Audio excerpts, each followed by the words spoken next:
So today we have Allison Bealmer with us to talk about a story she wrote about recession indicators. So welcome, Allie. Thank you. Thank you for having me. Of course.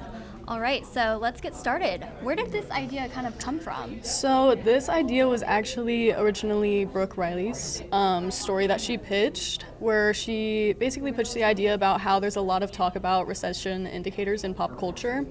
And she kind of wanted me to dig into that and kind of myth bust in a way.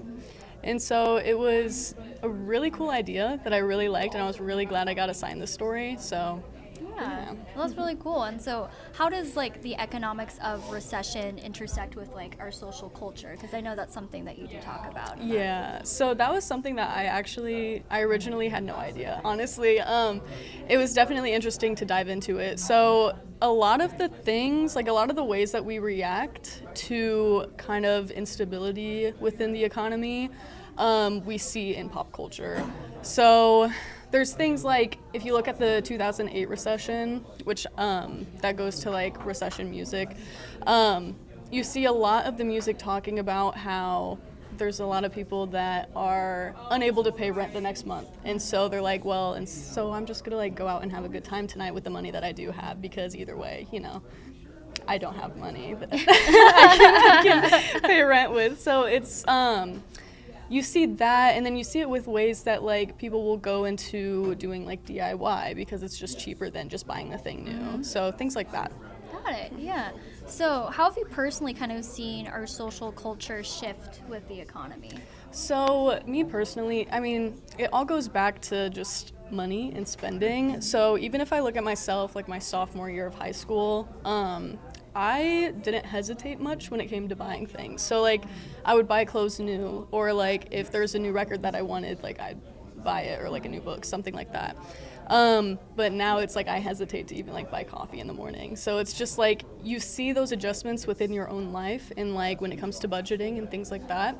And it's I'm thrifting a lot more too. And it does help that I work at Plato's Closet, so I get clothes a lot cheaper. But it's definitely just making those minuscule life adjustments that just save that extra buck.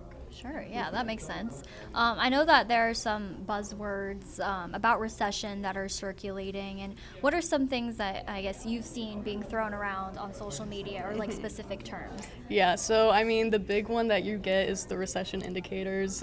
There's a bunch of memes going around with those. So you'll see a lot of those, and within those you see recession pop music. You see things talking about, there's the hemline index theory, where basically the better the economy, the shorter the skirts, because they have silk stockings that show their wealth. That comes from earlier in time, in history.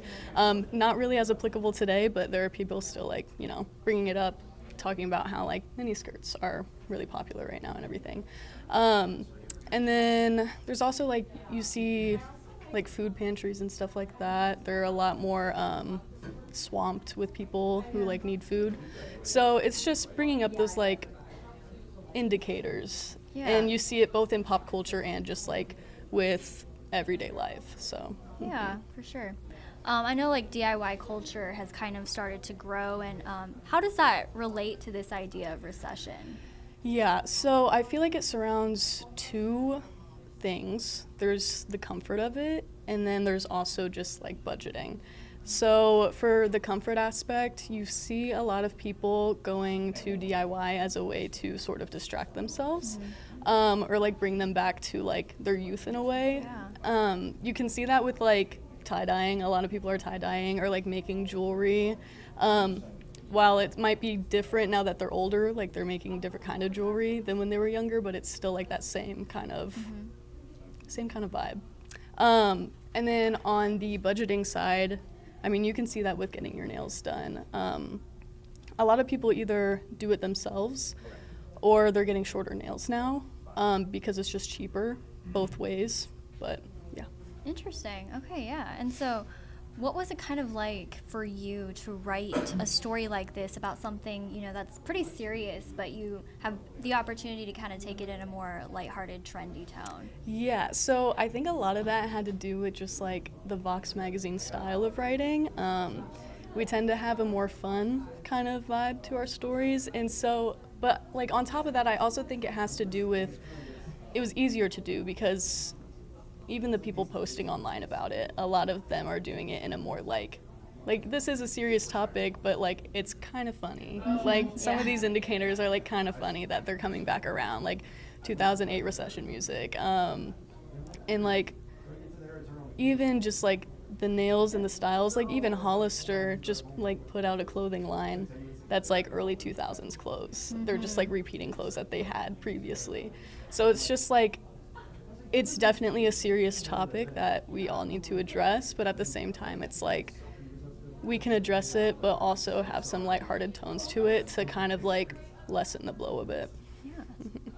All right. Well, that was great. Yeah. Thank you so much for taking the time to talk with us today. Thank you for having me.